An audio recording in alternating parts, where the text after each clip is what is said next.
Allah itu kalau sudah berjanji, itu pasti ditepati. Ini perjanjian antara aku dengan hambaku. Kalau hambaku benar sholatnya sampai bacaan ini, apapun yang dia minta sekarang, aku akan kabulkan. Ittaqullah, tingkatkan takwa kepada Allah. Rumusnya takwa.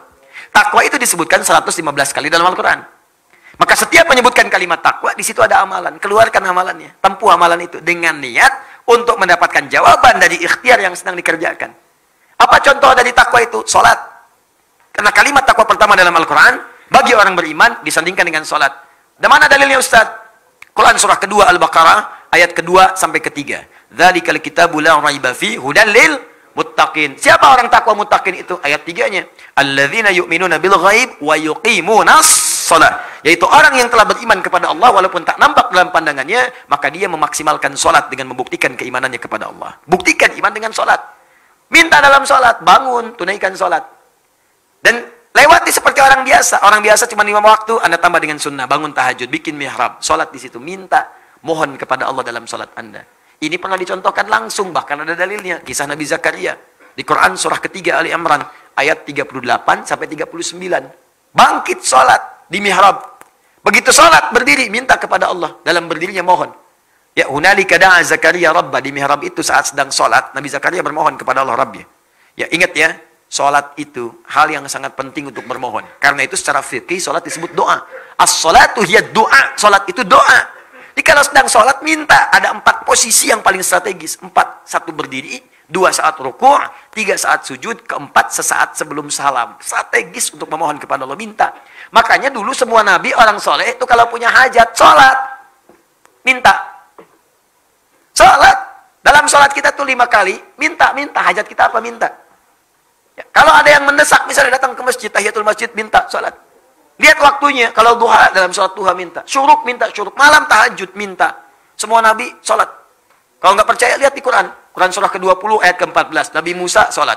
Nabi Isa sholat. Quran surah 19 ayat 31 sampai 33. Nabi Ismail tadi sholat. Quran surah 19 ayat 55. Bahkan minta keluarganya sholat. Wa kana ya'muru ahlahu bis sholat. Minta keluarganya sholat. Para nabi nyuruh keluarga sholat. Anda bayangkan.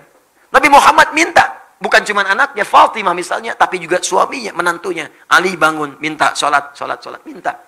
Apa yang dikatakan Nabi Zakaria dalam sholatnya? Qala rabbi habli min ladunka dzurriyyatan thayyibah innaka sami'ud du'a. Ya Allah, mereka memvonis aku tidak mungkin punya keturunan. Mereka katakan mustahil, karena istriku divonis secara medis, itu monopus dan mandul. Maaf, habli dari kata wahab. Wahab itu artinya pemberi yang tidak punya batas. Sifat Allah memberi yang tidak punya batas. Wahab. Ini dahsyat. Ini kalau ingin berdoa, awali dengan nama Al-Asma'ul Husna. Ayatnya jelas. Quran surah 17 ayat 110. Qulid Allah awid Rahman ayyamma tad'u falahul asma'ul husna. Kalau punya hajat, sebut nama Allah atau Ar-Rahman, atau cari nama yang sesuai dengan hajatnya. Kalau butuh rizki, ya Razzaq. Besok mau ujian, ya Al-Alim. Ya? Ini pengen punya sesuatu, kata manusia terbatas, cari yang tanpa batas. Wahab. Wahab, permintaannya disebut hab. Kalau untuk banyak, hablana. Untuk sendiri, habli. Qala rabbi habli min ladunka dzurriyyatan thayyibah. Ya Allah, saya mohon anugerahkan dari sisimu saja ya Allah. Engkau pemberi yang tidak punya batas. Mereka katakan saya terbatas. Aku mohon kepadamu yang tidak punya batasan ya Allah. Anugerahkan aku keturunan dari sisimu saja. Engkau pasti mendengar doaku. Kalau pada yang maha mendengar pun tidak dikabulkan, kepada siapa lagi aku mesti memohon. Itu dipanjatkan dalam keadaan berdiri, masih berdiri dalam sholatnya. Tiba-tiba kemudian selesai berdoa. Sholat belum selesai, masih selesai berdoa, masih berdiri dalam sholat. Turun jawaban malaikat. Ayat 39-nya, surah 3 ayat 39. Fanadathul malaikatu wa huwa qa'imun yusalli fil mihrab. Turun malaikat menyeru sedangkan beliau masih berdiri di mihrabnya, sedang sholat. Di sholatnya belum selesai. Anda bayangkan dahsyatnya berdiri, dahsyatnya dalam sholat. Berdoa dikabulkan, sholat belum selesai. Ustaz, kalau sudah dikabulkan begitu, nggak usah ditulisin aja pas sholat Ustaz ya? Enggak juga. Sampai beres, sebagai syukur kepada Allah. Ya. Turun, Anallah yubasyiruka bi Yahya. Allah kasih kabar gembira, Anda akan punya anak, langsung namanya dari Allah Yahya, artinya hidup. Yang mustahil lahir dari rahim seorang perempuan yang monopus dan mandul. Kata medis, kata Allah nggak ada yang mustahil, lahir dan hidup dia. Silakan, tiru itu. Karena janji Allah mutlak. Saya sering sampaikan berkali-kali, Allah itu kalau sudah berjanji, itu pasti ditepati. Allah yang berjanji, Allah yang menepati. Kalau manusia kan beda. Kau yang berjanji, kau yang mengingkari. Ya. Kau yang awali, kau yang akhiri.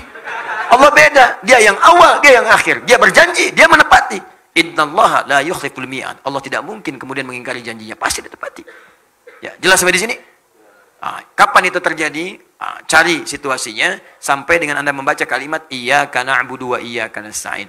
Itu perintah di Quran surah kedua ayat 45. Wasta'inu bisabri wassalah. Kalau punya masalah, sabar dulu lalu minta dalam salat. Wasta'inu, minta. Kita akan minta nasta'in. Kita mohon iyyaka na'budu wa iyyaka nasta'in. Maka dijawab di hadis qudsi. Qala Allah azza wa jalla, hadza baini wa baina 'abdi wa li 'abdi ma sa'al. Ini perjanjian antara aku dengan hambaku. Kalau hambaku benar salatnya sampai bacaan ini, apapun yang dia minta sekarang aku akan kabulkan.